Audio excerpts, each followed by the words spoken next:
Depuis des temps immémoriaux, l'homme marche sur le seuil de sa propre ignorance, se croyant orphelin dans un univers indifférent. Cependant, la véritable tragédie de l'humanité n'a pas été sa petitesse face à l'immensité du cosmos, mais l'amputation de son héritage. Le voile imposé sur leurs propres yeux, le grand mensonge qui a dévoré civilisation après civilisation, religion après religion. Le monde est une illusion, mais vous êtes réel, a déclaré Ramana Maharshi. Et pourtant, la majeure partie de l'humanité a vécu piégée dans cette farce, vénérant les ombres et confondant reflets et lumière. Toute tromperie nécessite une étape, et la nôtre a été construite sur le matériau le plus insidieux, la croyance en la séparation. On nous a dit que le Créateur est au ciel, et que nous sommes sur terre, qu'il y a des dieux et des hommes, que la connaissance est le privilège de quelques-uns, et que l'ignorance est le destin des masses. Mais le Corpus Hermeticum proclame « Dieu est la totalité des choses. Il n'y a rien qui ne soit pas lui, et rien ne peut exister en dehors de lui. » Alors, comment l'homme pourrait-il être banni d'Éden s'il n'a jamais quitté le corps de Dieu? Comment pourrait-elle être loin de ce qu'elle a toujours été? La grande tromperie n'était pas la chute de l'homme, mais l'établissement d'un récit dans lequel il devait se racheter d'une culpabilité inexistante. Comme le prisonnier qui croit que les barreaux sont réels, nous oublions que la cage n'est rien d'autre que la projection d'un esprit domestiqué. L'ignorance est la mère de tous les maux, prévient l'évangile de Thomas. Et c'est l'ignorance qui a permis à l'homme d'oublier qu'il est lui-même la source, l'étincelle, la parole créatrice. La chute n'était pas physique, mais conceptuelle. Ce n'était pas une punition, mais un sort. De Babylone au concile de Nicée, des dynasties pharaoniques aux structures de pouvoir modernes, l'histoire a été le récit de la façon dont quelques-uns ont compris la nature de la conscience et l'ont façonné de telle sorte que les masses croyaient que leur seule option était de s'agenouiller. La table d'émeraude nous rappelle « Ce qui est en bas est comme ce qui est en haut, et ce qui est en haut est comme ce qui est en bas. » Cela n'implique-t-il pas que la divinité n'est pas extérieure, mais inhérente à tout être respirant? Que le macrocosme et le microcosme sont le reflet de la même substance? La tromperie n'a donc pas été le contrôle visible, mais le mensonge plus profond, celui d'un homme qui croit avoir besoin de la permission de s'éveiller, un homme qui craint les dieux, au lieu de se rappeler qu'il est son propre architecte. Car si le psaume 82 proclame « Vous êtes tous des dieux, des fils du Très-Haut », quelle puissance pourrait nous empêcher de reconquérir ce qui nous a toujours appartenu? Mais la tromperie n'est pas absolue. Cela n'a jamais été le cas. Tel un code scellé dans notre mémoire ancestrale, les traditions mystiques et ésotériques ont préservé, à travers symboles et murmures, la vérité immuable. Krishna a révélé dans la Bhagavad Gita « L'homme devient ce à quoi il pense constamment ». Et dans ce principe réside la clé qui a été supprimée des religions dogmatiques, la clé qui ouvre la prison. La réalité n'est pas un destin, mais un acte perpétuel de création. Si la parole est la semence du monde, que se passe-t-il lorsque l'homme parle une langue qui n'est pas la sienne? Quand il répète des dogmes sans les remettre en question, quand il proclame sa misère au lieu de sa divinité. Jésus l'a dit dans l'évangile de Philippe. Lorsque nous étions hébreux, nous étions orphelins. Maintenant, en vérité, nous avons trouvé notre héritage. Ce n'est pas l'histoire qui nous a définis, mais les histoires que nous nous sommes racontées sur nous-mêmes. Ce livre est une fissure dans le mur de la tromperie, une invitation à se souvenir de ce qui était enterré, un retour à l'origine avant que la vérité ne soit déformée. Elle ne cherche pas à convaincre, à imposer ou à séduire avec des promesses faciles. Ce n'est pas un dogme, mais un phare. Il ne s'agit pas d'un nouvel évangile, mais du souvenir d'un événement oublié. Et surtout, ce n'est pas une connaissance extérieure au lecteur, mais le reflet de quelque chose qui brûlait déjà en lui, attendant d'être rappelé. Car si la tromperie a été grande, la révélation sera encore plus grande. Dieux oubliés, la connaissance interdite de l'humanité. Écrit par « Écoutez votre subconscient », tout droit réservé. Nous avons constaté que plus de 90% des visiteurs de notre chaîne ne sont pas abonnés. Vous pouvez soutenir ce projet en cliquant sur le bouton s'abonner et en aimant la vidéo. Merci de nous inspirer à continuer à créer plus et de meilleurs contenus pour vous. Êtes-vous prêt à transformer votre vie? Chapitre 1. L'homme était déjà Dieu. Le reflet de l'homme à la surface de l'eau a toujours été un piège. Il regarde et pense voir sa forme, mais l'image n'est jamais la sienne. Toujours insaisissable, fragmentée, une illusion que le moindre tremblement détruit. Le mythe de Narcisse ne parlait pas de vanité, mais de l'exil de l'âme dans le mirage de la matière. Depuis combien de temps l'humanité s'est-elle arrêtée pour contempler son propre reflet, le croyant réel? Lorsqu'il est devenu convaincu que son image déformée était tout ce qu'il pouvait être, avant que la tromperie ne prenne forme, avant que les mots ne deviennent des chaînes et la vérité un privilège caché, l'homme ne se savait pas inférieur aux dieux, car il n'y avait aucune distinction entre les deux. Vous êtes cela, dit la Chandogya Upanishad, et dans cette simple déclaration se trouve la totalité de la conscience qui a été réfutée. Parce que l'homme n'a jamais été séparé de l'un. Il n'a jamais eu besoin d'évoluer vers le divin. Il n'a jamais eu besoin de mendier pour obtenir l'illumination. Son seul péché était l'oubli. Le gnosticisme enseignait qu'au commencement, l'étincelle de l'esprit était en parfaite union avec le tout, comme une goutte indiscernable de l'océan. Il n'y avait pas de cieux inaccessibles, ni d'être supérieur qui administrait l'éternité. Ce qui est en haut est comme ce qui est en bas, et ce qui est en bas est comme ce qui est en haut, prévient la tablette d'émeraude, indiquant qu'il n'y a pas de réelle distinction entre le cosmos et l'homme, si ce n'est celle qui a été imposée par les voiles de la pensée. Et pourtant, une ombre émergea, une tromperie subtile qui transforma la perception en captivité. Le monde a été à nouveau raconté, cette fois non pas comme un champ de création illimité, mais comme une prison de limitation. On n'a pas dit à l'homme que sa conscience pouvait façonner la réalité, mais qu'elle devait se soumettre à une structure prédéfinie.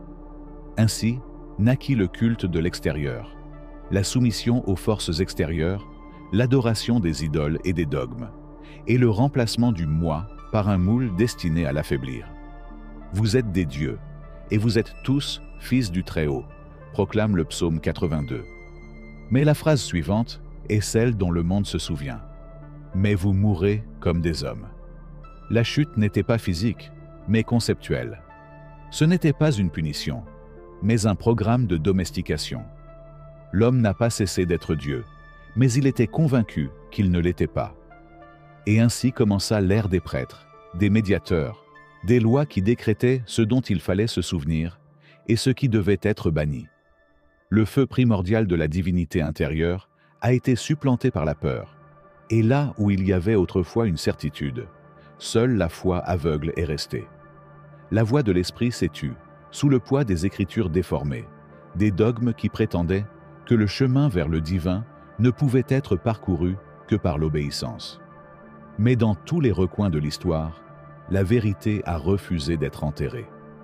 Dans les anciens mystères d'Éleusis, dans les écrits d'Hermès Trismégiste, dans les fragments gnostiques cachés dans des grottes et des ruines, le même avertissement résonne encore et encore. L'homme n'a pas besoin de salut, seulement d'éveil. Le royaume est en vous et hors de vous, proclame Jésus dans l'évangile de Thomas. Comment quelqu'un pourrait-il chercher Dieu dans des temples de pierre, alors que l'éternité y réside déjà? Pourquoi s'agenouiller devant des effigies, alors que l'essence divine se trouve dans chaque battement de cœur, chaque pensée, chaque mot? La plus grande tromperie n'était pas de faire croire à l'homme en des dieux extérieurs, mais de le convaincre que son propre pouvoir était un blasphème. Car si l'homme se souvenait de sa vraie nature, il n'y aurait pas de chaîne capable de le retenir. Il n'y aurait pas d'autorité assez grande pour s'imposer à une conscience éveillée. Il n'y aurait pas de peur, car la peur n'existe que chez ceux qui se perçoivent comme incomplets. Et pourtant, la cage n'est pas réelle. Ça n'a jamais été le cas. Comme dans le mythe de Platon, le prisonnier contemplant les ombres dans la grotte peut choisir de se retourner et de voir la source de la lumière. Vous pouvez choisir d'abandonner l'illusion selon laquelle le monde n'est que ce que vous avez appris à percevoir. Parce que l'éveil n'est pas un processus d'accumulation de connaissances, mais de dépouillement. Il ne s'agit pas d'apprendre quelque chose de nouveau, mais de désapprendre le conditionnement qui a recouvert ce qui a toujours été là. Quand l'homme se connaîtra lui-même, il saura qu'il est immortel et que la mort n'a aucun pouvoir sur lui, proclame le Corpus Hermeticum.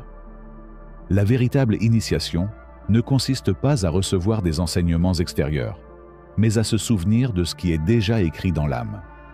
L'homme était déjà Dieu avant que quelqu'un ne lui dise qu'il ne l'était pas. Son retour n'est pas une promotion, mais un retour à ce qui n'a jamais cessé d'être. Alors, qu'est-ce qui m'empêche de me réveiller? Qu'est-ce qui maintient l'homme enchaîné à l'illusion de la petitesse? La réponse est simple, mais son acceptation est le test final. Le prisonnier s'accroche à sa cellule parce qu'il craint le vide au-delà. Il a vécu si longtemps en se croyant mendiant qu'il ne sait pas marcher comme un roi. Mais le moment est venu. La voix des anciens résonne à nouveau. La cage est une idée, et comme toute idée, elle peut être détruite. L'homme était déjà Dieu. Il ne lui reste plus qu'à s'en souvenir. Chapitre 2. La séparation, le véritable péché originel. Il fut un temps où les concepts de « je » et de « tu » n'existaient pas. Un temps où la totalité de l'être ne connaissait aucune fragmentation. Il n'y avait aucune division, aucune frontière entre le ciel et la terre, entre la matière et l'esprit, entre le Créateur et la créature. C'était un océan sans rivage, une rivière qui coulait sans résistance. L'unité était la nature originelle de l'existence. Mais ensuite, quelque chose s'est produit.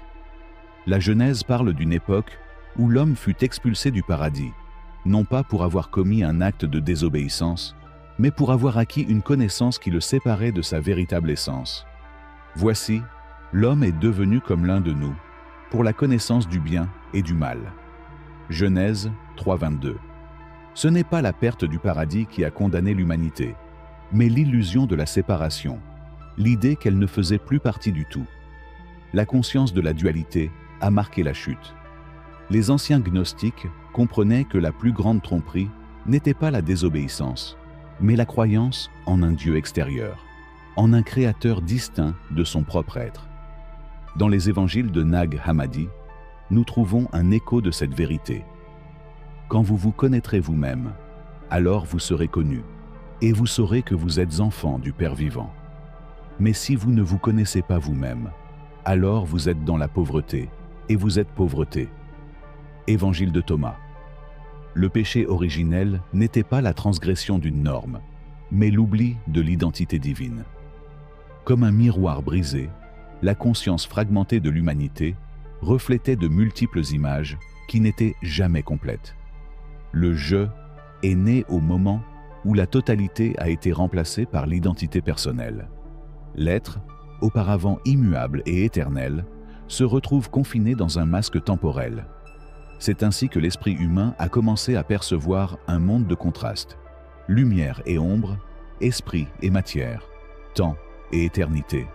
Mais tout cela n'était rien d'autre que des ombres projetées dans la caverne de Platon, des illusions nées du voile de la perception.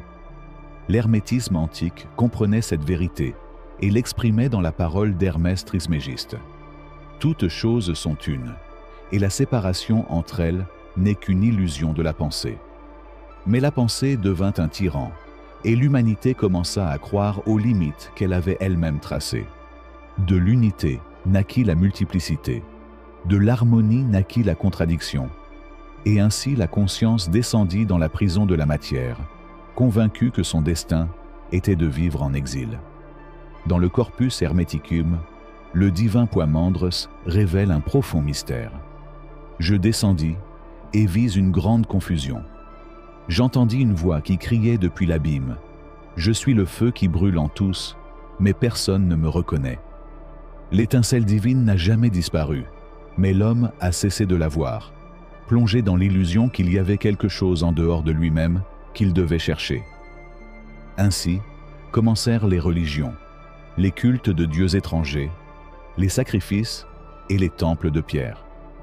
La séparation est devenue un dogme, et l'homme est passé du statut de créateur à celui de serviteur. Cependant, les traditions les plus anciennes murmuraient un secret aux initiés. La chute n'était pas une véritable descente, mais un sommeil profond. Dans la Kabbale, on parle du concept de Tzimtzum, contraction de divinité pour donner naissance au monde. Dieu ne s'est pas retiré de sa création, mais s'est caché en elle. Le vide n'est pas l'absence du sacré, mais son déguisement. Ce que nous appelons le monde n'est rien d'autre que la manifestation voilée de la divinité, un jeu de miroir où l'on semble s'être perdu. Le taoïsme l'a également compris dans son essence la plus pure. Le Tao qui peut être nommé n'est pas le Tao éternel. Sans nom, il est le principe du ciel et de la terre. Avec un nom, il est la mère de toutes choses. Tao Te Ching. En d'autres termes, la vérité se trouve dans le silence avant la division. Dès l'instant où quelque chose reçoit un nom, il se sépare du tout et commence son exil. Les chamans mésoaméricains s'avèrent que la réalité est un rêve et que le véritable éveil consiste à se rappeler que tout est une émanation de la conscience. Carlos Castañeda, dans son apprentissage avec Don Juan, décrit ce processus comme « arrêter le monde ». En arrêtant le monde, la structure mentale qui nous fait croire que nous sommes des entités séparées se dissout. Et ce qui reste est la perception directe de l'unité. Le véritable péché originel n'est donc pas une faute morale, mais un défaut de perception. Lorsque la conscience a cessé de se considérer comme une partie du tout et a commencé à se percevoir comme quelque chose d'isolé, la peur est née. La peur de la mort, la peur de la solitude, la peur de l'incertitude. Mais toutes ces craintes ne sont que le reflet d'un grand mensonge. L'idée que quelque chose peut être séparé de sa source. Si le péché originel était la séparation, la rédemption n'est rien d'autre que le retour à l'unité, non pas par l'adoration d'un Dieu extérieur, non pas par la soumission à des règles imposées, mais par la dissolution du moi dans l'océan de la conscience. Ce n'est pas un chemin d'apprentissage, mais de désapprentissage. Il ne s'agit pas d'accumuler de la sagesse, mais de laisser tomber tout ce qui a été imposé à l'esprit. Le Bouddha a compris cela lorsqu'il a atteint l'illumination. Il n'a pas découvert quelque chose de nouveau, mais a plutôt percé à jour l'illusion de l'individualité. Le moi est un mirage, comme la lune reflétée dans l'eau. Il paraît réel, mais n'a aucune substance. Dans cette compréhension, la structure de séparation s'effondre. L'ego n'est qu'une idée soutenue par des siècles de croyances erronées.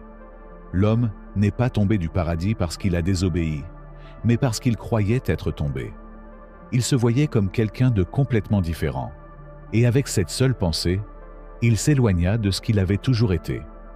Le seul moyen de revenir en arrière est de se souvenir, de se rappeler qu'il n'y a jamais eu de chute, juste un rêve.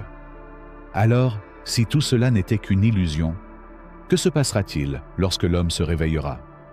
Que reste-t-il lorsque la séparation se dissout et qu'il ne reste que l'un? La fin du voyage n'est pas une vérité nouvelle, mais la révélation qu'elle a toujours été là. La question qui se pose n'est pas de savoir comment retrouver la divinité perdue, mais plutôt, l'humanité est-elle prête à abandonner le rêve? Chapitre 3. Le psaume 82. SX et la connaissance interdite. Il fut un temps où les mots n'étaient pas de simples sons, mais des clés. Une époque où ceux qui connaissaient le vrai nom des choses pouvaient les gouverner, les façonner, les transmuter. Dans l'Antiquité, le langage n'était pas seulement utilisé pour décrire la réalité, mais aussi pour la créer. Ce n'est pas une coïncidence si les premiers hommes craignaient la connaissance cachée, car ils savaient que la posséder revenait à défier les dieux. Et pourtant, dans les Écritures, dans un fragment lu et oublié d'innombrables fois, se trouve une révélation enfouie par le temps. J'ai dit, vous êtes des dieux, et vous êtes tous fils du Très-Haut. Psaume 82, 6. Cette phrase, si simple et en même temps si insondable, contient une phrase qui, si elle était comprise, ébranlerait les fondements de l'histoire. Ce n'est pas une métaphore, ce n'est pas une consolation adressée aux croyants. C'est une affirmation absolue. Les hommes sont des dieux, non pas parce qu'ils doivent s'élever à cet état, mais parce qu'ils le sont déjà. Mais cette vérité a été cachée, niée, transformée en un écho lointain, qui résonne à peine dans le subconscient de l'humanité. Les anciens mystiques et gnostiques comprenaient que la plus grande hérésie n'était pas de défier l'autorité religieuse, mais d'oser se souvenir. Parce que se souvenir signifiait comprendre que la distance entre l'homme et la divinité était une illusion imposée, une barrière construite sur le dogme et la peur. Dans l'évangile de Thomas, une voix ancienne murmure « Si tu fais sortir ce qui est en toi, ce que tu fais sortir te sauvera. Si tu ne fais pas sortir ce qui est en toi, ce que tu ne fais pas sortir te détruira. » C'est là que réside le secret. La connaissance ne s'impose pas de l'extérieur, mais s'exhume de l'intérieur. Ce qui est interdit n'est pas ce qui est caché dans des textes oubliés, mais ce qui sommeille dans le cœur de chaque être humain. Le Corpus Hermeticum renforce cette idée lorsque Hermès Trismégiste déclare « L'homme est un dieu mortel, et les dieux sont des hommes immortels. Il n'y a pas de différence essentielle entre les deux natures, seulement des degrés d'éveil. Mais ceux qui comprenaient cela furent persécutés. Ses écrits ont été brûlés, et sa sagesse a été remplacée par la soumission. Car si l'humanité savait que la divinité lui appartient de droit, quel pouvoir, une quelconque structure de domination aurait-elle sur elle? Le christianisme primitif, avant d'être domestiqué par les conciles et les empires, conservait encore la flamme de ce savoir. Jésus lui-même a répété le psaume lorsqu'il a été accusé de blasphème. « N'est-il pas écrit dans votre loi, j'ai dit, vous êtes des dieux » Jean 10, 34. Mais son message ne concernait pas l'adoration ou la foi aveugle, mais le souvenir de la nature essentielle de chaque être humain. Les premiers adeptes de ce chemin savaient qu'il ne s'agissait pas d'un salut accordé par un autre, mais d'une illumination qu'il fallait atteindre soi-même. Et cet enseignement était dangereux. Les gnostiques comprenaient que le véritable ennemi de l'homme n'était pas Satan, mais l'oubli. Dans l'évangile de Philippe, il est dit « L'ignorance est la mère de tous les maux. Ce que tu ne sais pas te rend esclave. Ce que tu sais te rend libre. » Ainsi est née la grande conspiration contre la mémoire ancestrale. Les temples de la connaissance ont été détruits. Les Écritures ont été réécrites. Les vérités ont été enterrées sous des siècles de superstition et de peur. Et pourtant, il y a toujours eu ceux qui murmuraient la vérité en marge de l'histoire, ceux qui refusaient d'oublier. La table d'émeraude, attribuée à Hermès Trismégiste lui-même, contient une vérité immuable qui résonne avec le message du psaume 4, 22e. Ce qui est en haut est comme ce qui est en bas, et ce qui est en bas est comme ce qui est en haut. Il n'y a pas de séparation entre l'humain et le divin, seulement des reflets de la même essence. Mais l'humanité a été entraînée à regarder vers les cieux pour trouver un Dieu extérieur, ignorant que la véritable divinité réside dans sa propre existence. Dans les textes kabbalistiques, on parle de la Shekinah, la présence divine qui n'est pas étrangère à la création, mais réside dans chaque être. La Kabbale enseigne que l'homme ne doit pas s'attendre à une rédemption de l'extérieur, mais plutôt reconnaître que l'univers entier est un déploiement de sa propre conscience. Dieu se cache pour que l'homme le découvre en lui-même, enseignent les sages juifs. Et pourtant, les religions ont transformé ce message en une ombre de ce qu'il était autrefois, le remplaçant par des dogmes d'obéissance et de sacrifice. L'hindouisme, dans son aspect le plus profond, détient la même vérité. Dans les Upanishads, il y a un dicton qui résonne avec le psaume 82. Tat Tvam Asi. Tu es cela. L'âme individuelle n'est rien de plus qu'une expression de Brahman, la totalité de l'être. Mais pour comprendre cela, l'homme doit se débarrasser de l'illusion de sa petitesse. il doit abandonner la prison des sens et de la pensée conditionnée. Les chamans toltèques savaient que le monde est un accord perceptif, une construction mentale imposée à la réalité. Carlos Castañeda, dans ses récits de son apprentissage avec Don Juan, décrit comment les voyants précolombiens pouvaient modifier la structure de l'existence lorsqu'ils cessaient de se percevoir comme des êtres limités. L'astuce est de réaliser que nous n'avons jamais cessé d'être infinis, enseignait le vieux sorcier. Mais cette connaissance a été ridiculisée, minimisée, déguisée en superstition, de sorte que l'humanité ne se souvient jamais de son pouvoir. Alors, si tout indique que l'homme est Dieu, pourquoi l'esclavage de l'esprit persiste-t-il? Parce que ceux qui contrôlent l'histoire ont compris qu'un Dieu qui ignore sa divinité est plus facile à dominer qu'un simple mortel. L'idée du péché originel, de la culpabilité éternelle et de la nécessité d'un intermédiaire entre l'homme et la divinité a été créée. Des structures ont été établies, où seuls quelques-uns pouvaient interpréter le sacré, tandis que les autres devaient se contenter d'une foi aveugle. Mais la vérité ne peut pas être détruite, seulement oubliée. Et à chaque époque, il y a ceux qui commencent à se souvenir.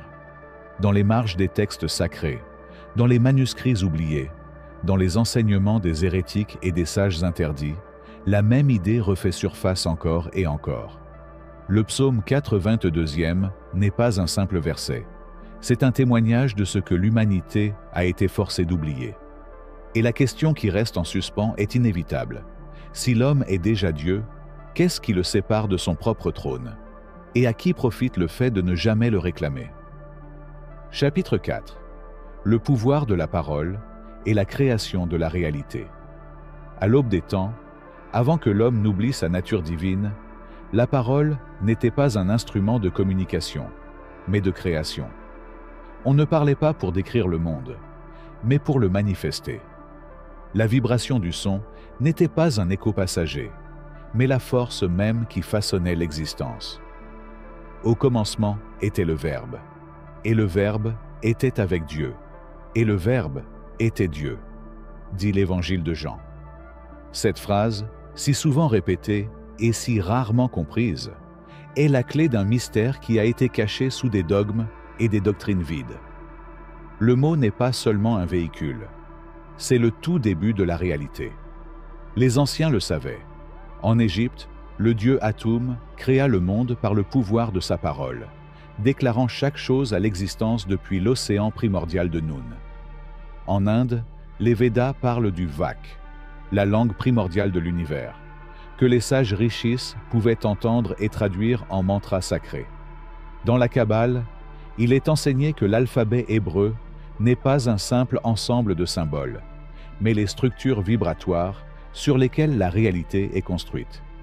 Dieu dit « que la lumière soit », et la lumière fut, dit la Genèse. Mais ce qu'on ne nous dit pas, c'est que cette même capacité à invoquer la lumière n'est pas exclusive à un Dieu extérieur, mais inhérente à la conscience humaine.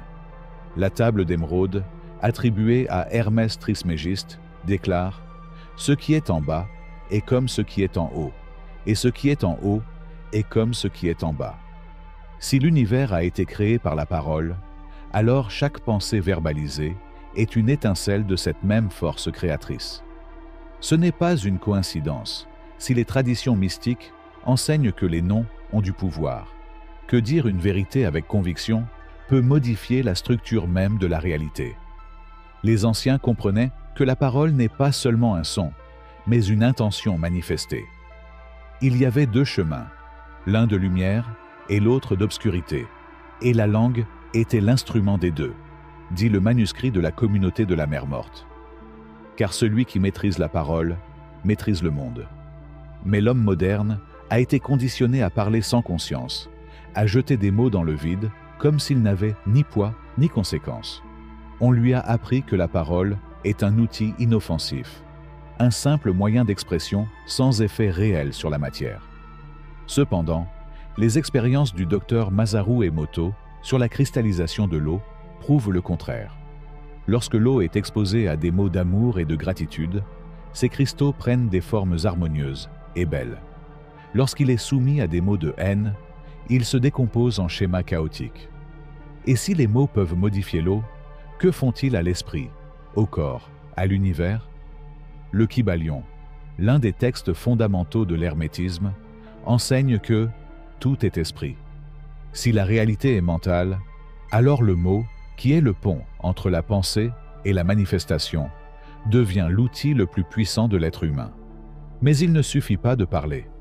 La clé réside dans la vibration, dans l'intention avec laquelle les sons sont prononcés. Les mantras védiques ne sont pas de simples prières.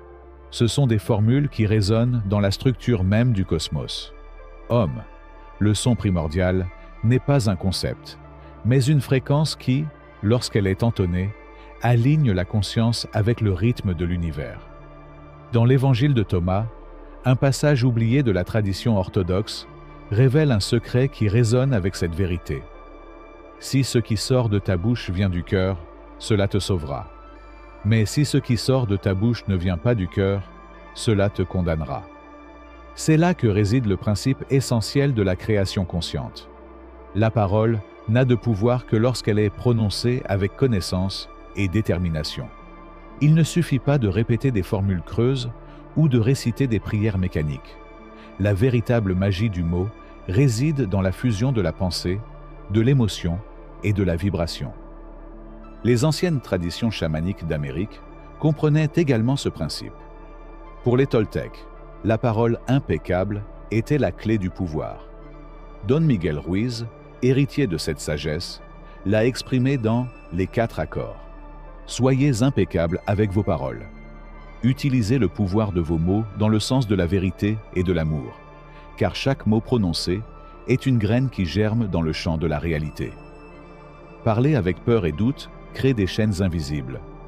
Parler clairement et de manière décisive ouvre des portes qui semblaient enfermées. Dans les rituels hermétiques, la connaissance des noms sacrés était essentielle.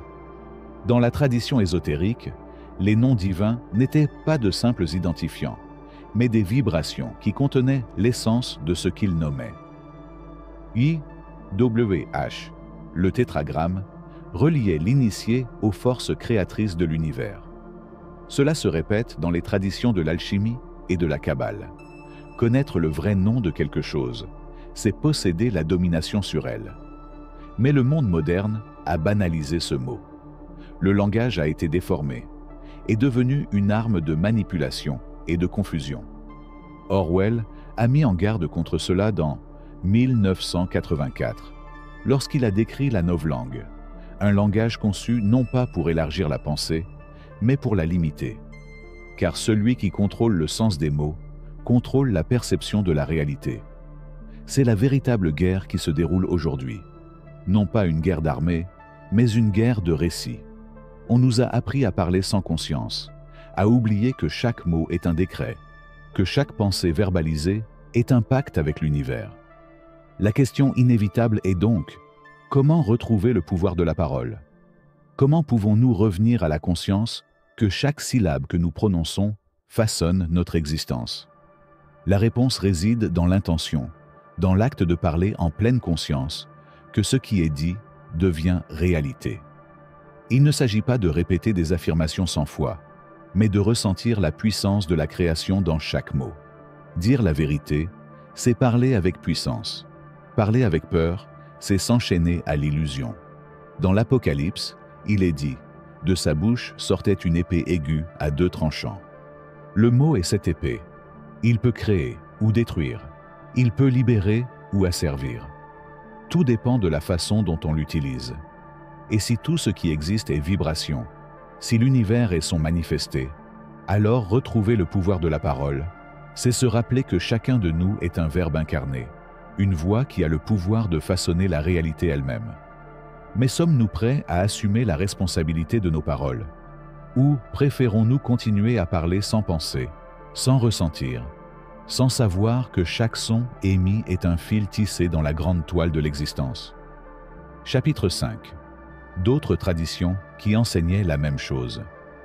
Depuis des temps immémoriaux, la connaissance circule par le bouche à oreille, cachée dans des symboles et des mythes qui, loin d'être de simples fictions, contiennent les clés de ce qui a toujours été. Comme un fleuve qui change de cours mais jamais d'essence, les vérités éternelles ont pris de multiples formes dans différentes traditions. Pourtant, sous la surface de noms disparates et d'histoires apparemment sans rapport, une seule flamme brûle au cœur de chaque enseignement. En Égypte, la voix d'Hermès Trismégiste résonnait dans les temples, répétant l'axiome primordial. Dieu est une sphère infinie dont le centre est partout et la circonférence nulle part. La divinité n'était pas extérieure ou distante, mais immanente, vibrante dans chaque particule de l'existence. Nous retrouvons la même vérité des siècles plus tard dans les Upanishads, où le sage déclare « Tat Tvam Asi » « Tu es cela ». Le divin n'est pas quelque chose à atteindre, mais à retenir. Ce n'est pas une promesse lointaine, mais la substance dont nous sommes déjà faits. Les mystiques hébreux, gardiens des secrets de la Kabbale, ont codé dans l'arbre de vie le voyage de l'âme vers son origine. Dans le Zohar, il est dit « Avant la création, une lumière infinie emplissait toute existence. Pour que quelque chose se manifeste, la lumière devait se contracter. C'est là un profond mystère. L'illusion de la séparation n'est pas une punition, mais le voile qui rend l'expérience possible. La descente dans le monde matériel n'est pas une chute, mais un chemin vers la connaissance de soi. » Les gnostiques enseignaient la même chose lorsqu'ils parlèrent du plérôme, la plénitude originelle dont l'humanité a été bannie non par condamnation, mais par oubli de sa véritable identité. Le Bouddha, assis sous l'arbre Bodhi, comprit ce que les sages védiques avaient déjà entrevu. La réalité n'est rien d'autre qu'une danse de l'esprit, une illusion tissée de désir et de peur. De même que le feu n'a pas d'existence propre sans le combustible qui l'alimente. De même, le monde phénoménal n'a pas d'existence séparée de la conscience, dit le sutra Lankavatara. L'ego est le voile qui nous empêche de voir l'ensemble, le filtre qui fragmente ce qui est indivisible par nature. Dans le Tao Te Ching, Lao Tseu prévient « Le Tao qui peut être nommé n'est pas le vrai Tao. La vérité ultime échappe aux mots, car toute définition est déjà une limitation. Mais le Tao ne se trouve pas dans un royaume lointain. Elle se déploie dans le flux de l'eau, dans la croissance des arbres, dans le mouvement des étoiles. Celui qui comprend cela cesse de chercher le sacré dans les temples et les écritures, et le découvre à chaque instant, à chaque souffle. Les chamans mésoaméricains, sans accès aux textes védiques ni aux enseignements du Tao, sont parvenus à la même conclusion grâce au silence de la jungle et au langage des esprits. Pour les Toltecs, le nagual et le tonal représentaient les deux côtés de la réalité, le manifesté et le non manifesté, le visible et l'invisible. Tout ce que vous voyez est un rêve dans un rêve, enseignaient les anciens Nahual. Et ils ne faisaient pas référence à une métaphore, mais à une vérité profonde. Le monde des sens n'est qu'une couche superficielle d'un cadre beaucoup plus vaste.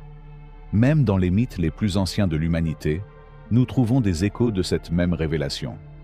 Dans le Popol Vuh, les dieux créateurs ont façonné les premiers hommes à partir du maïs. Mais avant d'être dotés de l'imitation, ils étaient des êtres de pure lumière, capables de voir au-delà du temps et de l'espace. Ils n'avaient pas de voile sur leurs yeux. Ils contemplèrent le caché et le manifeste, le vaste ciel et les mondes infinis. Mais les dieux, craignant son pouvoir, obscurcirent sa vision. Ici réapparaît le thème de la chute, de l'oubli, du besoin d'éveil. Dans la tradition nordique, Odin se suspend à l'arbre du monde, Yggdrasil, pendant 9 nuits en sacrifice à lui-même. De son agonie naissent les runes, symbole de la sagesse cachée. « Je me suis donné, moi-même en sacrifice », dit le Havamal. On retrouve ici le même principe hermétique.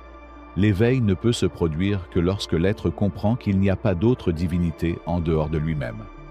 Que nous disent tous ces enseignements?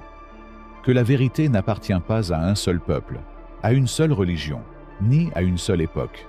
Cela a été murmuré dans toutes les langues, sur tous les continents. Et pourtant, l'humanité a préféré s'accrocher à des dogmes, et à des interprétations superficielles. Des murs ont été construits entre des croyances qui, dans leur essence, ne sont rien d'autre que le reflet d'une même sagesse. Si Bouddha, Hermès, Jésus, Lao Tse et les anciens chamans parlaient de la même chose, pourquoi leurs disciples s'obstinent-ils à voir des différences? Si chacun, de par sa culture et sa langue, vise la même réalité, pourquoi continuons-nous à chercher à l'extérieur ce qui a toujours été à l'intérieur? Mais peut-être la plus grande tromperie de toutes a-t-elle été de nous faire croire que la vérité est inaccessible, que seuls les initiés peuvent y accéder, que seuls certains textes en contiennent la clé. Et pourtant, les preuves sont partout, attendant d'être reconnues. Il n'y a pas de plus grand mystère que celui de notre propre existence, ni de révélation plus profonde que le simple acte de s'éveiller. Et alors se pose l'inévitable question. Si toutes les traditions ont enseigné la même chose, qu'est-ce qui nous empêche de voir la vérité? Est-il possible que la réponse ne réside pas dans les textes ou les rituels, mais dans la capacité de regarder sans préjugés, d'écouter sans filtre, de se souvenir sans peur? Chapitre 6. Le retour à l'unité. L'ombre de l'oubli recouvre la conscience des êtres humains depuis des éons. Comme des fragments dispersés d'un miroir brisé, chacun ne reflétant qu'une lueur de vérité, nous avons parcouru les chemins de la dualité, nous croyant séparés de ce que nous avons toujours été. Pourtant, dans l'arrière-plan de toutes les traditions, dans les échos des écritures oubliées, dans la géométrie cachée de la création, le message persiste inchangé. Ce qui est divisé ne l'est pas en essence, et ce qui semble perdu n'a jamais cessé d'exister. Le retour à l'unité n'est pas un voyage vers l'extérieur, mais un éveil à la réalité qui n'a jamais cessé d'être. Dès le commencement, tout était un. Avant la multiplicité, il n'y avait qu'une réalité sans nom, illimitée et sans forme, disent les Upanishads. La séparation n'est rien d'autre qu'un voile, une projection illusoire, une forme d'expérimentation. L'esprit crée les limites, trace les frontières, définit le je et le tu. Mais que se passe-t-il lorsque le voile tombe? Lao Tse a averti dans le Tao Te Ching. Lorsque les hypothèses cessent d'être perçues comme telles, la vérité se manifeste sans effort. Les anciens mystiques comprenaient que la dualité est le jeu de la perception. La lumière et les ténèbres, la matière et l'esprit, le bien et le mal ne sont que des ombres projetées sur le mur de la caverne de Platon. Platon lui-même nous a laissé l'énigme. L'âme humaine est immortelle et renaît souvent. On ne peut rien découvrir de nouveau. On se souvient seulement de ce qu'on sait déjà. Le chemin du retour à l'unité n'est donc pas l'acquisition de quelque chose d'extérieur, mais le souvenir de ce qui réside déjà au plus profond de son être. Dans la tradition hermétique, l'humilité s'exprime dans le principe fondamental. Ce qui est en haut est comme ce qui est en bas. Il ne s'agit pas d'une simple correspondance symbolique, mais d'une révélation sur la structure même du cosmos. La division entre le ciel et la terre est une illusion créée par une perception limitée. Le Corpus Hermeticum nous rappelle « Dieu est toute chose, mais rien de ce qui est n'est Dieu. Dieu est l'immuable, et pourtant la source de tout changement. » Dans le gnosticisme, nous retrouvons le même enseignement sous une autre forme. Les textes anciens de Nag Hammadi révèlent que la chute de l'homme n'était pas une transgression, mais une immersion dans la matière, une descente dans l'oubli. Dans l'évangile de Thomas, Jésus dit « Lorsque vous ferez des deux un, et de l'intérieur comme de l'extérieur, et du supérieur comme de l'inférieur, alors vous entrerez dans le royaume. » La clé du retour est de transcender la perception de la séparation et de reconnaître l'unité sous-jacente à toute chose. Le Bouddha, après son éveil sous l'arbre Bodhi, n'a pas proclamé une nouvelle religion ni dicté de dogmes inviolables. Dans son silence, il comprit ce que les sages avaient murmuré au cours des siècles. Il n'y a pas de chemin vers l'illumination. L'illumination est le chemin. L'esprit humain, prisonnier de l'illusion de la linéarité, croit qu'il doit parcourir de grandes distances, accumuler des connaissances et acquérir du mérite. Mais dans la simplicité d'une fleur s'ouvrant au soleil, Dans le calme d'un lac reflétant la lune, la vérité qui a été cachée à la vue de tous est révélée. Même dans les traditions chamaniques des Amériques, la connaissance du retour à l'unité est présente depuis les temps anciens.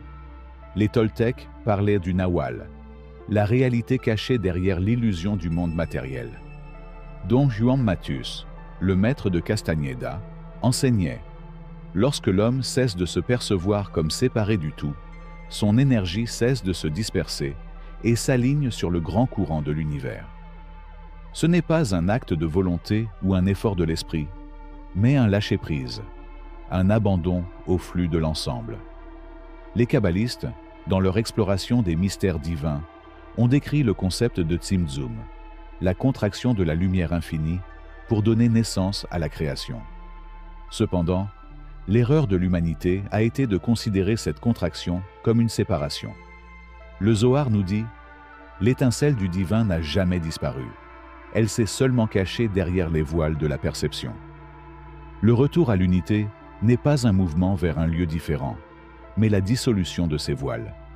Et ainsi, comme une fractale qui se dilate et se contracte dans un rythme éternel, chaque tradition, chaque mythe, chaque révélation a pointé la même chose. L'illusion de la séparation ne peut être maintenue que tant que l'observateur y croit. Que se passe-t-il lorsque l'œil qui voit cesse de voir la différence entre ce qui est observé et l'observateur? Dans le miroir de l'univers, le reflet et la source ne font qu'un. Mais si la connaissance du retour est présente depuis le début, pourquoi l'humanité persiste-t-elle dans l'illusion? Pourquoi vous accrochez-vous à vos frontières, à vos noms, à vos drapeaux et à vos croyances? Peut-être parce que l'ego craint sa propre dissolution, parce qu'il a confondu son existence avec l'identification au séparé. Peut-être parce que l'acte de se souvenir de l'unité est une renaissance qui nécessite de mourir à l'identité que l'on croyait unique et permanente. À la fin du voyage, lorsque le fleuve retourne à l'océan, il n'y a pas de perte, mais une intégration. Il n'y a pas de moi qui s'éteint, mais une goutte d'eau qui se souvient qu'elle a toujours été la mer. Et à ce moment-là, toutes les questions cessent, car il n'y a personne à qui demander et rien à qui répondre. Chapitre 7. Le rôle de l'adversaire, la fausse lumière et la tromperie spirituelle. La lumière qui éblouit peut aveugler plus que l'obscurité elle-même. Comme un mirage dans le désert, l'illusion de la vérité est souvent le dernier voile qui nous empêche de voir la réalité. Depuis l'aube de la conscience, l'homme a cherché la lumière, croyant que toute lumière est divine et que toute ombre est condamnation. Mais que se passe-t-il lorsque la lumière ne guide pas, mais égare? Et si l'adversaire n'était pas un ennemi qui s'oppose, mais un architecte qui façonne des ombres pour piéger les imprudents? Les anciens sages parlaient d'un double principe qui gouvernait le cosmos. Dans la tradition persane, Ahriman, le seigneur des ténèbres, n'était pas simplement un antagoniste d'Ormuz, la divinité lumineuse, mais un reflet nécessaire dans le grand jeu de l'existence. Dans l'Avesta, il est dit « Je suis celui qui a mis en mouvement la roue du temps et celui qui a projeté l'ombre sur le monde. » Un paradoxe qui indique que le même principe qui crée la lumière projette l'ombre qui la définit. Le Corpus Hermeticum murmure dans son langage mystérieux que la sagesse ne réside pas dans la fuite des ténèbres, mais dans la compréhension de leur but. Celui qui craint l'ombre ne connaît pas la lumière, car c'est seulement dans l'ombre que se mesure sa pureté. L'adversaire, celui qui trompe et tente, n'est autre que le gardien du seuil, le dernier voile avant la transcendance. Les gnostiques appelaient ce principe le démiurge, l'artisan de la matière, l'architecte du monde illusoire. Dans l'évangile de Judas, Jésus révèle secrètement « Le prince de ce monde est aveugle et se prend pour Dieu, mais sa lumière n'est qu'un feu dévorant. » Dans cette perspective, la plus grande tromperie n'est pas l'obscurité, mais la fausse lumière qui se proclame comme la seule vérité. L'adversaire n'est-il pas le plus grand maître caché?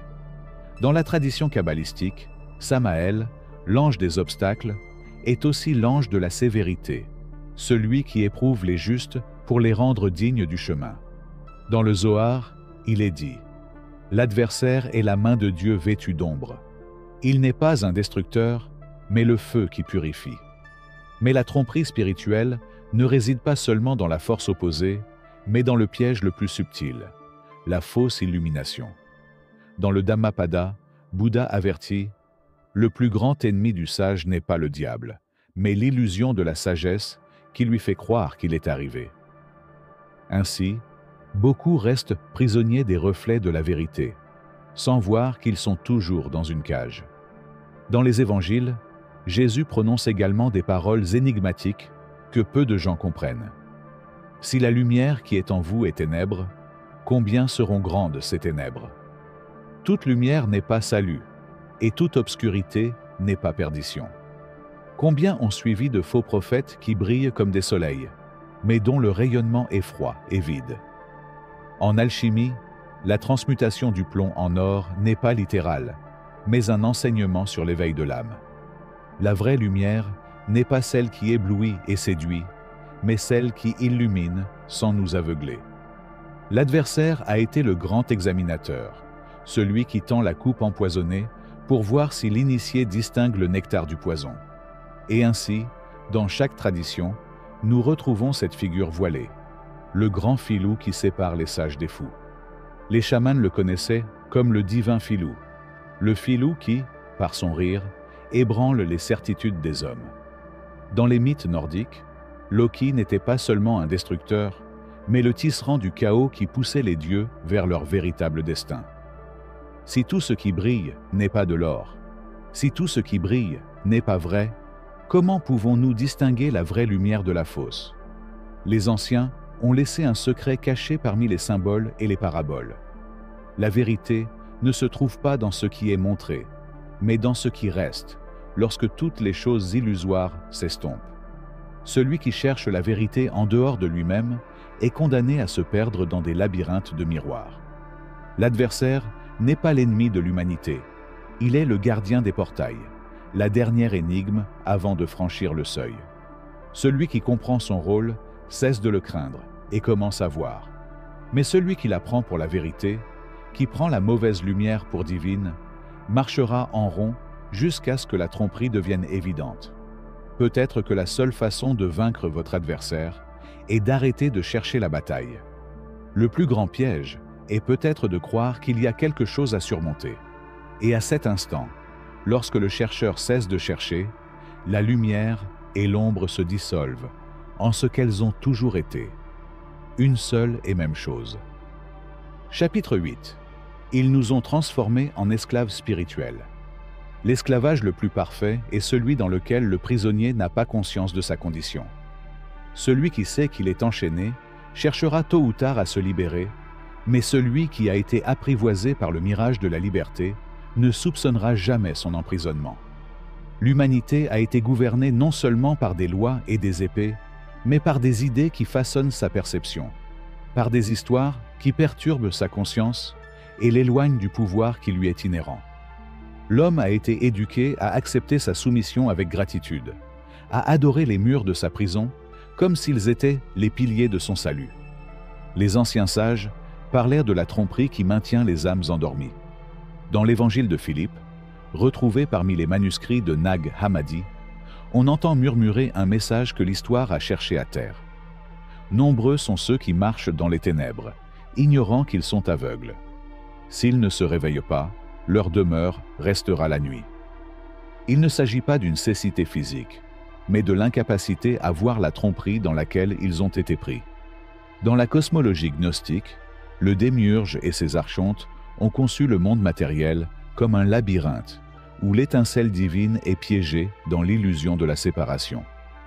Dans l'apocryphe de Jean, l'un des textes les plus révélateurs de Nag Hammadi, il est dit « Ils nous ont emprisonnés dans des corps corruptibles et nous ont donné un faux Dieu que vous devez adorer. » Les religions ont été utilisées comme instrument de contrôle, plutôt que comme voie de libération. La domestication spirituelle ne se fait pas avec des chaînes visibles, mais avec des dogmes qui imposent des limites à l'esprit. On nous a appris à craindre le châtiment divin, à accepter que la connaissance soit dangereuse, et à ne pas remettre en question les vérités imposées. Mais dans la Bhagavad Gita, Krishna dit à Arjuna « Élève ton esprit par toi-même, ne le laisse pas tomber. L'âme est son propre ami et son propre ennemi. » Quel meilleur contrôle peut-il y avoir que de convaincre l'homme que son destin ne lui appartient pas? L'esclavage spirituel se manifeste également dans l'idée que l'humanité est intrinsèquement indigne. Depuis la chute en Éden jusqu'à la doctrine du péché originel, on nous a enseigné que notre nature est corrompue, que nous sommes nés endettés envers le divin et que ce n'est que par la soumission que nous pouvons nous racheter. Mais les textes les plus anciens révèlent une autre vision. La table d'émeraude, attribuée à Hermès Trismégiste, affirme avec force « L'homme est l'image de l'univers, et en lui se trouvent toutes les clés de la création. » La divinité n'est pas quelque chose d'étranger à nous, mais notre essence même, une vérité qui a été cachée pour nous maintenir dans la servitude. Les traditions ésotériques ont insisté sur le fait que l'éveil de l'être humain constitue la plus grande menace pour ceux qui bénéficient de son sommeil. Dans le Zohar, il est mentionné que lorsque l'homme connaît son vrai nom, l'ombre des pouvoirs tombe et sa lumière brille sans lien. N'est-ce pas la raison pour laquelle les systèmes de pouvoir ont systématiquement réprimé toute connaissance qui pointe vers la souveraineté de l'esprit? Même dans la science moderne, nous trouvons des traces de cette prison intangible. La mécanique quantique a montré que la conscience influence la matière, que l'observateur modifie ce qui est observé. Si cela est vrai, alors le plus grand secret qui nous a été caché est que notre réalité est malléable, que nous ne sommes pas de simples passagers dans le flux du temps, mais les architectes de notre existence. Mais au lieu de nous apprendre à exercer ce pouvoir, nous avons été programmés pour en douter. La tromperie est si vaste que même la recherche de la vérité s'est transformée en piège. On nous a donné des religions et des philosophies qui semblent libérer, mais qui en réalité renforcent les structures de contrôle. Dans le Tao Te Ching, Lao Tse prévient « Quand les sages voient la vérité, ils la suivent en silence. Quand les fous la voient, ils en font une doctrine et la portent comme des chaînes. » Nous ne sommes pas esclaves d'un destin immuable, mais d'une perception limitée. La clé a toujours été entre nos mains, mais on nous a fait croire qu'elle résidait dans les temples, dans les écritures étrangères, dans la volonté des dieux qui nous observent de loin. Ils nous ont fait nous agenouiller alors que nous aurions dû nous lever. On nous a appris à demander alors que nous aurions dû nous rappeler que nous avions déjà tout. La seule question qui reste est « Allons-nous nous réveiller à temps ?» Car au moment où la conscience se reconnaît libre, les chaînes disparaissent et, à cet instant, l'illusion est brisée pour toujours. Chapitre 9. Le message caché de Jésus et des maîtres spirituels. Le silence du désert cache des vérités qui ne peuvent être exprimées par des mots. Au milieu de la brise qui souffle à travers les falaises et les sables qui ont recouvert des temples oubliés, le même enseignement qui était autrefois murmuré aux oreilles de quelques-uns résonne. Les sages de tous les temps l'ont su. La vérité n'est pas criée du haut des chairs, mais révélée dans l'âme. La vérité se trouve là où l'esprit cesse de chercher et où l'esprit, rappelez-vous, dans les évangiles, dans les manuscrits oubliés et dans les paroles de ceux qu'on appelait hérétiques, il y a un message caché qui a survécu sous forme de symboles et de paraboles. Jésus n'est pas venu pour construire une religion, mais pour éveiller une conscience. Le royaume de Dieu est au milieu de vous, dit l'évangile de Luc, et cette phrase fait écho à tous les grands maîtres qui ont parcouru la terre. Les premiers chrétiens, ceux dont les voix étaient réduites au silence par les conciles et les institutions, comprenaient que le message du Christ n'était pas un appel à un culte extérieur, mais une invitation à une transformation intérieure. Dans l'évangile de Thomas, nous trouvons une révélation que la tradition ultérieure a tenté de cacher. Si tu fais sortir ce qui est en toi, ce que tu fais sortir te sauvera. Si tu ne fais pas sortir ce qui est en toi, ce que tu ne fais pas sortir te détruira. Il ne parlait pas de dogme ou de rituel vide, mais de l'étincelle divine qui sommeille en chaque être humain, attendant d'être allumée. Le même principe se retrouve dans les textes védiques, où Krishna enseigne dans la Bhagavad Gita. L'homme élevé ne cherche pas la vérité en dehors de lui-même, car il sait que l'univers entier se reflète en lui. En Orient comme en Occident, les véritables guides spirituels ne désignaient pas le ciel comme un lieu lointain, mais comme un état de conscience à atteindre ici et maintenant. Cependant, l'histoire nous a montré que ceux qui tiennent le flambeau de la vérité sont souvent persécutés, non pas parce qu'ils menacent l'ordre mondial avec des armes ou des armées, mais parce que leur existence même ébranle les fondements des structures de pouvoir. Dans l'Évangile de Judas, un texte qui contredit le récit imposé, on nous dit que Jésus enseignait une connaissance réservée uniquement à ceux qui pouvaient la comprendre. Vous appartenez aux éons inférieurs, mais je viens du royaume ineffable où habite la lumière qui n'a pas de fin. Les grands maîtres ne sont pas venus pour établir des règles ou soumettre l'humanité à des codes de conduite imposés. Siddhartha Gautama, le Bouddha, après avoir atteint l'illumination sous l'arbre Bodhi, n'a pas établi de temple, mais a enseigné le chemin vers la libération de l'illusion. Dans le Dhammapada, on nous avertit « Ne croyez pas en quoi que ce soit simplement parce que c'est écrit dans les Écritures. Examinez par vous-même. Lorsque vous trouvez la vérité en vous, suivez-la. » L'idée que la divinité est quelque chose d'extérieur, quelque chose de séparé de l'homme, a été la plus grande tromperie. Dans la table d'émeraude, attribuée à Hermès Trismégiste, il nous est dit « Ce qui est en haut est comme ce qui est en bas, et ce qui est en dedans est comme ce qui est en dehors. » Qu'est-ce que cela signifie sinon que le cosmos tout entier est un reflet de la conscience et que l'être humain est un microcosme du tout? Jésus parlait en parabole, non pas parce que son message était incompréhensible, mais parce que seuls ceux qui étaient prêts pouvaient voir au-delà des mots. Dans l'évangile de Matthieu, il dit à ses disciples « À vous, il a été donné de connaître les mystères du royaume des cieux, mais à eux, cela n'a pas été donné. » Il ne cachait pas la vérité par caprice, mais parce qu'il savait que la révélation ne peut pas être imposée, seulement découverte. Tout au long de l'histoire, l'humanité a confondu l'adoration avec la compréhension. Les maîtres ont été vénérés, mais leurs enseignements les plus essentiels ont été ignorés. Dans le Tao Te Ching, Lao Tse nous laisse un avertissement. Quand le sage montre la lune, le fou fixe son doigt. Et c'est ainsi que cela s'est passé. L'humanité a regardé le doigt des prophètes, a construit des temples en leur honneur, mais a oublié la lumière qu'ils lui ont indiquée. Pourquoi le message des Lumières a-t-il été déformé? Parce qu'un être humain éveillé n'a pas besoin d'intermédiaire, n'a pas besoin de prêtre, de dogme ou d'autorité spirituelle pour lui dicter le chemin. Un être humain conscient est un être humain libre, et la liberté a toujours été crainte par ceux qui souhaitent gouverner. Les grands maîtres n'étaient pas les messagers d'une divinité lointaine. Ils étaient des miroirs, des reflets de ce que l'humanité peut être lorsqu'elle s'éveille à sa vraie nature. Son message perdure, non pas dans des livres sacrés imprimés sur papier, mais dans l'étincelle que chaque âme porte en elle. La question qui demeure n'est pas de savoir si nous sommes prêts à recevoir le message. La véritable question est de savoir si nous sommes prêts à nous souvenir de ce que, au fond, nous avons toujours su. Chapitre 10.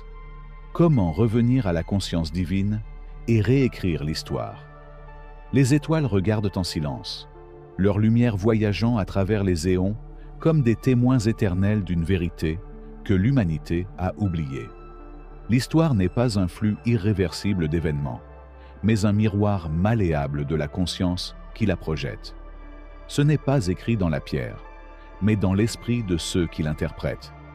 Et si l'esprit est créatif, alors l'histoire peut être réécrite, mais pas dans des livres, pas dans les archives des hommes, mais dans la structure même de la réalité. Les anciens le savaient, dans les temples égyptiens, dans les hymnes des Védas, dans les codex gnostiques, l'enseignement était le même.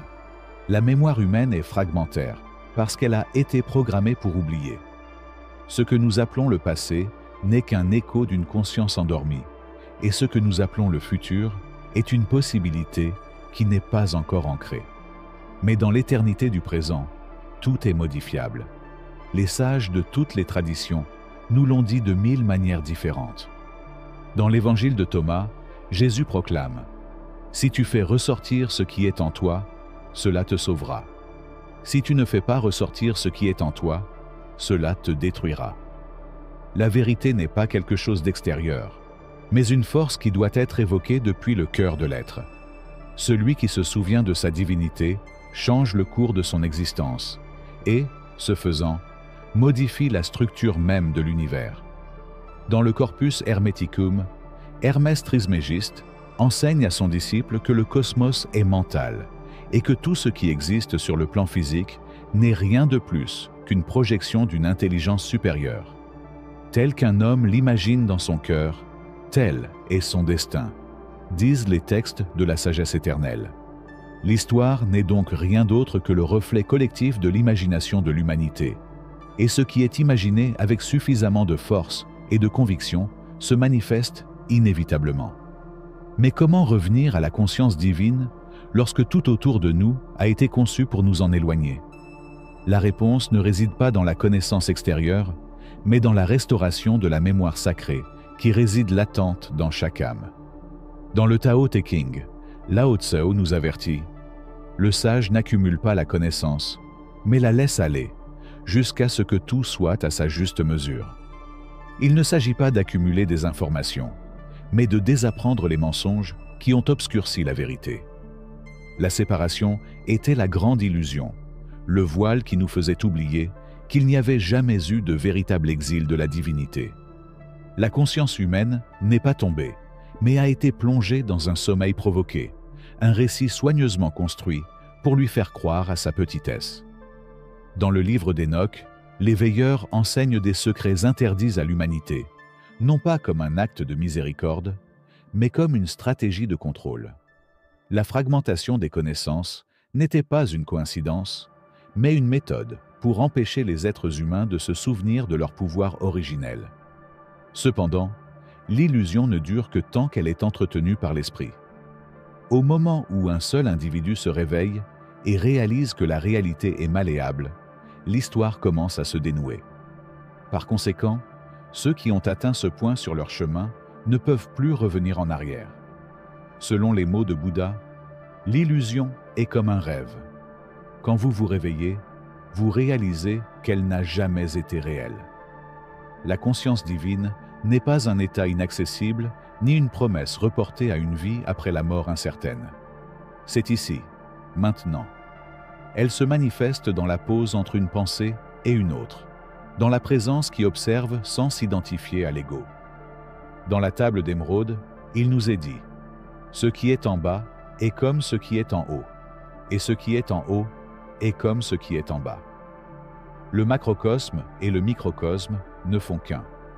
La réalité extérieure est le reflet de l'intérieur. Mais l'acte de réécrire l'histoire exige plus qu'une simple compréhension intellectuelle. Cela exige une action radicale, la transformation de sa perception. Il ne suffit pas de savoir que le monde est le reflet de la conscience. Nous devons vivre de cette vérité. Et cela implique de rompre avec la peur, la résignation et le récit imposé qui nous fait croire à un destin déjà écrit.